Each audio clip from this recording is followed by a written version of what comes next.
All right, here we go. The long-awaited All Raven Mike Lee Kanarek podcast. First of all, I want to thank JB Glassinger for helping me set this up.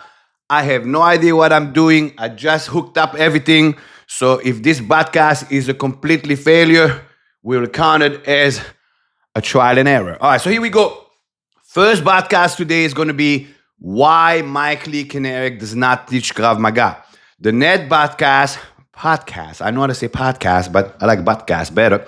Okay, so here we go. The net podcast is going to be why civilians cannot become soldiers and why soldiers will always be soldiers. The difference between teaching combatives in America to civilians versus to veterans. There's a big difference, and that's the second episode. The third episode will be, do you really need sparring to learn and train for self-defense?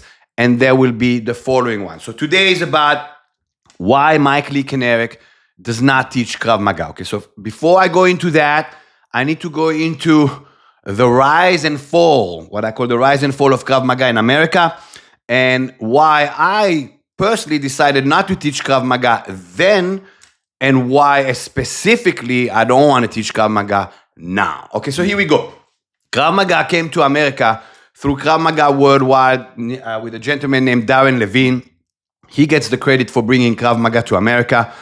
There was a lot of Israelis already in America that were teaching Krav Maga in what I call underground facilities, in other words, in the garages, in some small martial arts schools, and they were not pushing the agenda of teaching it commercially. They were just doing it because it was Israeli, it's something they came from Israel with, and they were teaching it on a low key.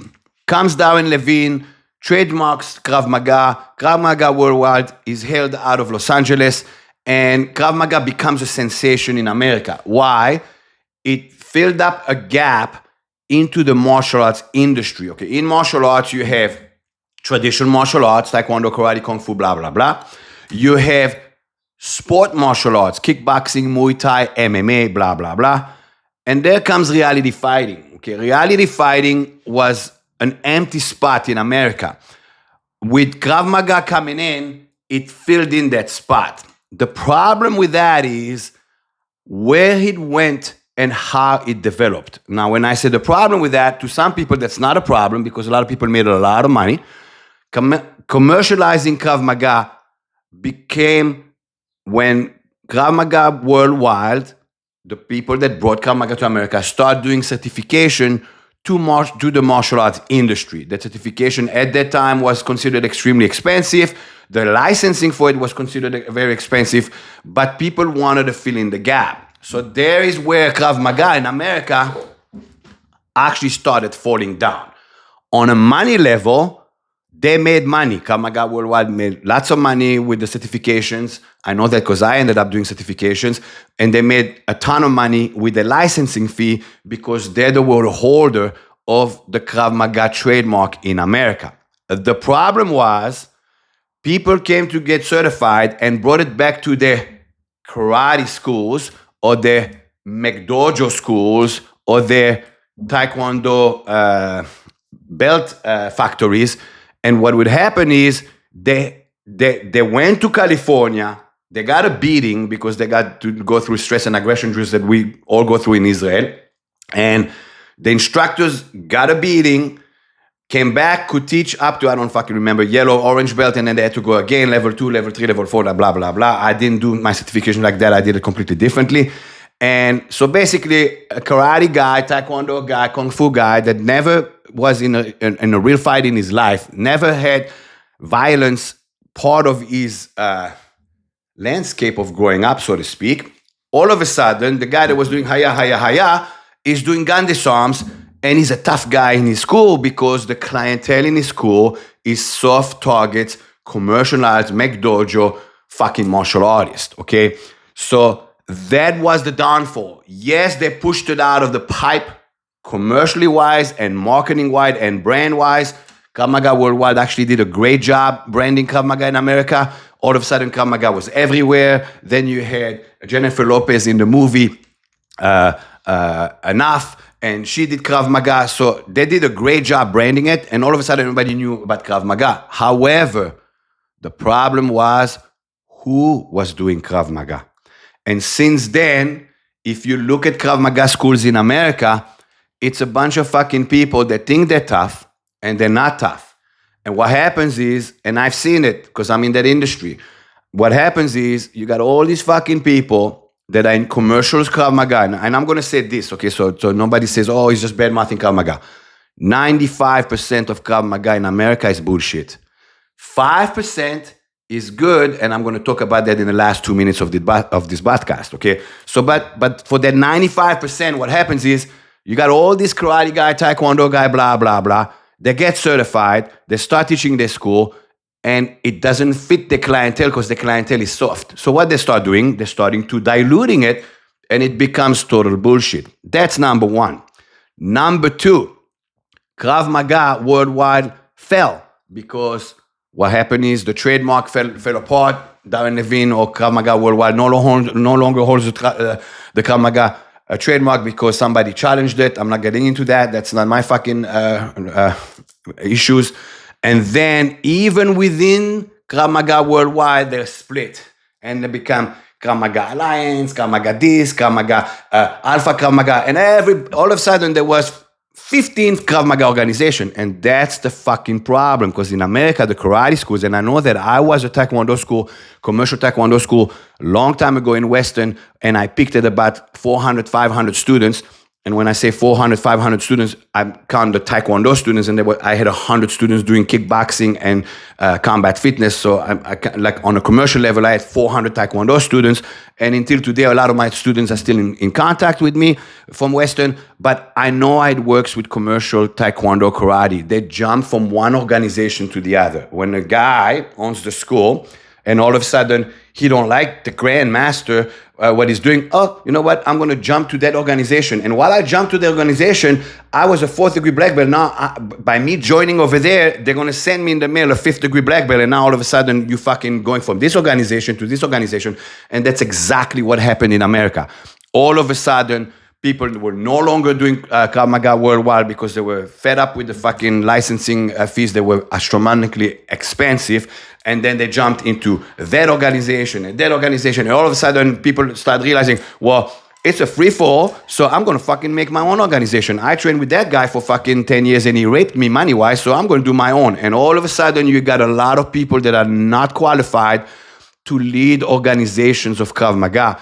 And you are as strong as your teacher. If you're in a school and your school is led by a guy that never fought before, and I'm not saying because you fought before you're better, but if you're teaching fighting, yes, you are. If you fought before, you're better. Okay, if you want to learn MMA, you go with a guy that was in the cage. If you want to learn kickboxing, you go with a guy that was in the ring. You want to learn reality fighting, fucking Israeli combative martial arts, or whatever the fuck you want to call it, because now it's a free-for-all, you're better off with people that fought because they know the sauce. There's such thing as sazon, okay? They know the taste of the sauce. If you got a guy that all his life did haya, broke some balls for a 5th degree black belt, and he learned a couple fucking gun disarms and knife defenses, which to me, knife defenses in Krav Maga don't work. We'll get into this in a second. So, like, all of a sudden, this haya karate guy, hoya, chuk, chak, chuk, is teaching fucking reality fighting to a bunch of people that usually don't know what the fuck's going on, and they think they're tough. And there they are, 3 years later, student retention, we got to give them a fucking black belt. And there's people are getting black belts in Krav Maga, fucking nationwide, and a fucking kid in Thailand that trains 6 months in a Muay Thai camp, or a kid in the favelas in fucking Brazil that's been rolling Brazilian Jiu-Jitsu and is not even a blue belt yet, will kick their fucking ass. Will actually kick their fucking ass. Why? Because they're soft target. They were taught by a fucking guy that don't know what the fuck he's doing, but he wants to make money. And Krav Maga became McDojo of reality fighting. Okay, so that was the downfall. So you had the rise. First you had the rise with Krav Maga worldwide. They brought it in. They fucking marketed it great. Perfect. Then there was the fall, which I just talked about. And here is the horizon of Krav Maga schools nationwide now by the guys that are smart, okay? And on some level, what they're doing is what I did 30 years ago. But I'm not going to turn this into what I do in Agana. I'm talking right now only about fucking Krav Maga. Remember I said there's 5% that's good? 95% is fucking bullshit. Bullshit. I call on it. Bullshit. 5% is great. Why? Out of those 5%, 2% kept it real, like authentic fucking Krav Maga as taught in Israel. A great example of that is Ron Mizrahi from Krav Maga in New York City. You walk in his school, it's a fucking Israeli Krav Maga school, and he believes in his products, and the motherfucker, I put my money on it, if he ever gets in a fucking scuffle in a street fight, he's a scrapper. He will fuck you up. He's a little guy, Ron, I love you, and he knows I love him, and fucking he will fuck you up. So that's 2% is authentic Krav Maga as it was supposed to be done, non-diluted. The other 3% is the guys I like. Is the guys that were with Krav Maga, either Krav Maga Worldwide, either with Ron, either with this one, or either with this one. Like I'm talking with, they were Krav Maga 15 years ago, before it became completely fucking McDojo, right? And they were fed up with the leader instructors not want to develop, okay? I always say, him who constantly evolves sees the future first. I'm a guy that will always cross-train. I'm one of the first guys that did BJJ in fucking America when fucking the Gracies came in. I started my BJJ with a Gracie, brought him in for private classes for 6 months, moved to the Machados. I'm the guy that went to Joe Louis for kickboxing because I wanted my ass whooped because I wanted to learn fucking real full contact. So you got all those guys that were fed up with their leaders want to keep it authentic, but they don't venture out and they only do Krav Maga. I believe only doing Krav Maga is not sufficient. It's not sufficient. You need to fucking cross-train. Why? You do your self-defense, you do your technique. Now you're in a fist fight. And there are 3 things that you need to know in a fist fight. 1, you need to know how to fist fight. Striking. It doesn't matter if you do Jeet Kune Do, kickboxing, Muay Thai.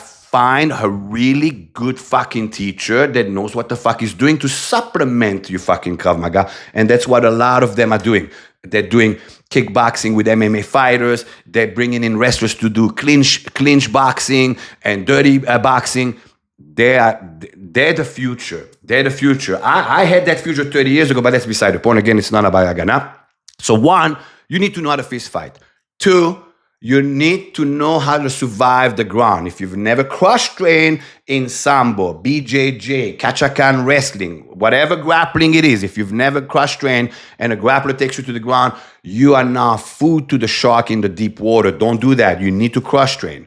And number 3, edge weapons, knife fighting. And I'm not going to talk about knife fighting right now because that will be my 4th episode in my podcast, or Raven, and Orev in Hebrew means raven, and or Raven, Mike Lee Kanarek.